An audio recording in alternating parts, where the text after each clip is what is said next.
Bonjour mes amis, mon nom c'est Solange Thibodeau, alias Solange Bonheur, et je suis l'auteur du livre de la COVID-19 à la dictature mondiale. Hier, je vous laissais sur le dernier paragraphe de la page 166 où il est écrit « Les États totalitaires, pour reprendre les mots d'Hannah Arendt, dévorent finalement ses propres enfants. Toujours! » C'est encourageant.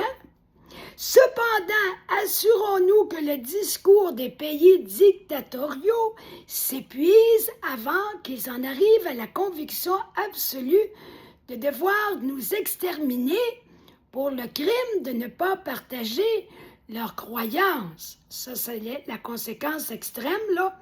Il ne faudrait pas en arriver là, évidemment. Alors, je continue. Notre méthode de base se situe dans notre persévérance à dénoncer le délire social actuel. Gardons à l'esprit cette attitude en tout temps et de mille et une manières avec les gens que nous croisons sur les chemins de notre vie.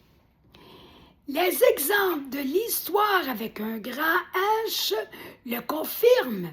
Prenons conscience que plusieurs chefs politiques de niveau supérieur ne croient pas un seul mot des narratifs qu'ils emploient pour promouvoir leur idéologie. Ils savent que les récits sont exploités de manière manipulatrice. C'est ça le pire, ils savent, si au moins ils ne savaient pas. Le but étant de convaincre les gens d'accepter le remodelage de la société selon l'idéologie à laquelle ils adhèrent. En outre, les voix dissidentes influencent les dirigeants eux-mêmes dans leur conscience. Ces dirigeants se mettent ainsi à douter de leur propre comportement. Je l'espère. Notre agir, nos paroles contribuent à ça aussi. Il ne faut pas l'oublier. C'est pas juste monsieur, madame, tout le monde. Si il y a beaucoup de gens qui se mettent ensemble pour s'opposer au gouvernant, ça va avoir un effet à quelque part. Ils en tremblent, et pour cause, j'espère bien qu'ils tremblent. Si les peuples prennent conscience de ce qui se passe d'une manière beaucoup plus massive, avec beaucoup plus de gens, qu'est-ce qui va arriver? Les gouvernants seront assassinés, nous dit M. Desmet. Gustave Le Bon affirme que si, ça c'est une expression française, mais vous allez la comprendre très bien, là, je ne suis pas inquiète. Gustave Le Bon affirme que si vous prenez la tête des populations, mieux vaut se préparer à la pendaison. Je pense qu'il a raison. Des exécutions par les peuples se succèdent une fois qu'ils se réveillent. C'est pour ça qu'il faut continuer de tenter de réveiller les gens et ne pas se décourager en voyant que tout le monde ne se réveille pas, c'est normal. Mais au moins, ceux qui se réveilleront, ce sera déjà ça de prix.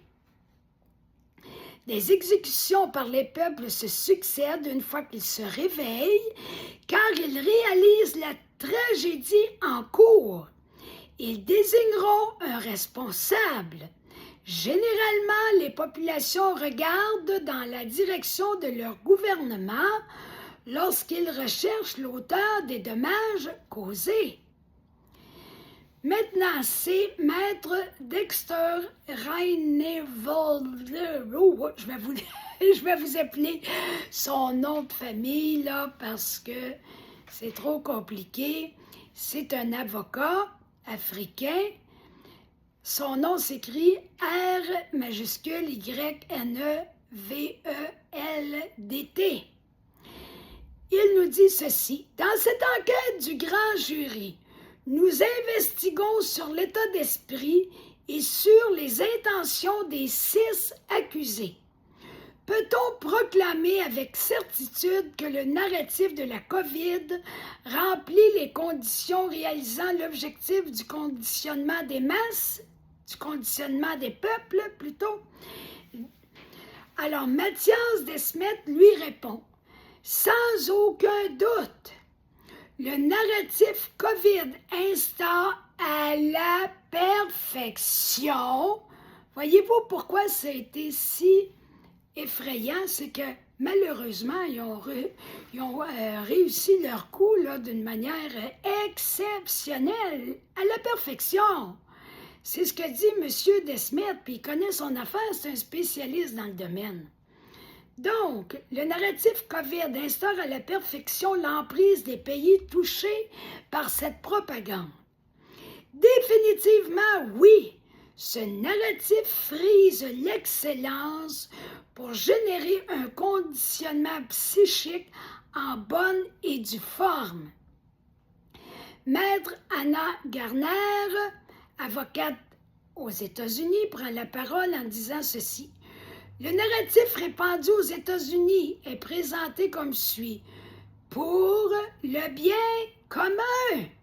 C'est comme ça qu'on pogne les gens.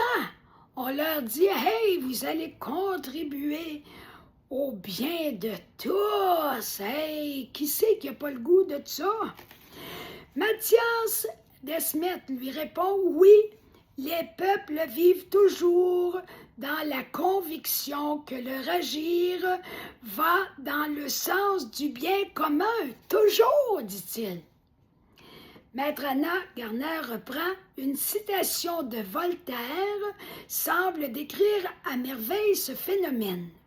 Ceux qui peuvent vous convaincre de croire à des absurdités réussissent aussi à vous convaincre de commettre des atrocités.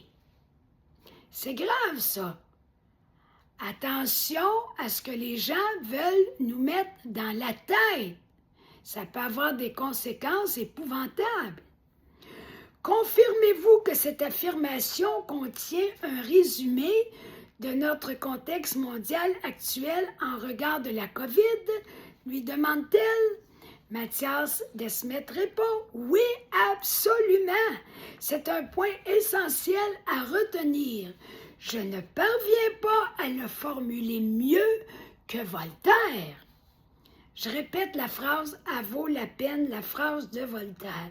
Ceux qui peuvent vous convaincre de croire à des absurdités réussissent aussi à vous convaincre de commettre des atrocités. C'est quelque chose aux portes. Le lien entre l'absurdité et la cruauté que nous voyons toujours dans le conditionnement des masses se présente exactement à ce niveau. D'abord la stupidité, suivie de la méchanceté. C'est pas inoffensif ce qui s'est passé, là. C'est pas anodin. Et Leslie Manoukian prend parole en disant ceci. Vous expliquiez également que l'humour représente l'un des moyens de contourner ce processus. J'ai ouï dire que de décrire le ridicule de la situation reste un bon mécanisme. Comment évaluez-vous les différents moyens de contourner ce contrôle mental, cette programmation? Je travaille actuellement sur une déclaration d'opposition aux amendements du règlement sanitaire international, dit Mme Manoukian. Des initiatives de ce type figurent-elles parmi les essais citoyens susceptibles de réussir? Quel potentiel recèlent-elles? Y voyez-vous certaines utilités? Contribuent-elles à mettre fin aux problèmes ou signifie-t-elle uniquement une perte de temps et d'énergie? Non, répond Mathias Desmet. Bien sûr qu'elle demeure profitable. Peut-être qu'il nous reste à développer des structures parallèles, qui se révéleront nécessaires dans le futur.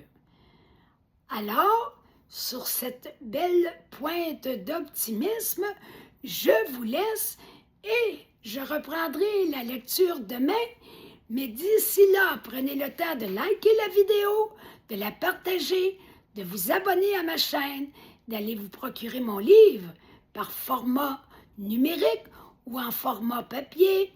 Et tout ça, vous aurez toutes les informations pour savoir comment faire en allant sur ma page Facebook à la première publication. Donc, on se retrouve demain. Bonne fin de journée. À bientôt.